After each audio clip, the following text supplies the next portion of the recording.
一連5日嘅世博澳門周準備咗多場精彩節目，包括文藝表演、花車巡遊，吸引咗大批旅客觀賞。喺行政長官崔世安敲響鑼鼓之後，澳門活動周正式揭幕。配合鑼鼓，一班嘅龍獅展示傳統中國文化藝術。伴隨歌聲出現嘅舞蹈團跳出傳統中國舞，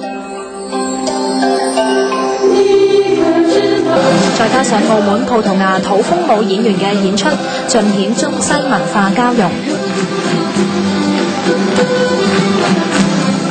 最後由澳門歌手合唱《一個神奇的地方》，成個開幕儀式喺一片熱鬧氣氛中結束。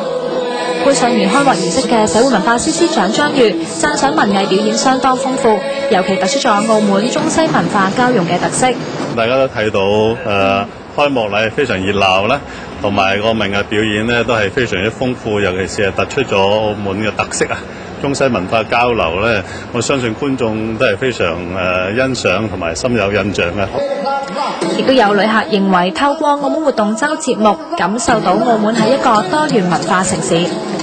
我覺得通過這樣的活動周，可以讓上海甚至全中國還有全世界的人民更加了解澳門，然後知道更多澳門的文化。現場來聽更感動。為什麼呢？現場感嘛，氣氛都很熱烈。澳門活動周嘅重頭節目仲包括花車巡遊，沿途咧都吸引咗唔少嘅圍觀者㗎。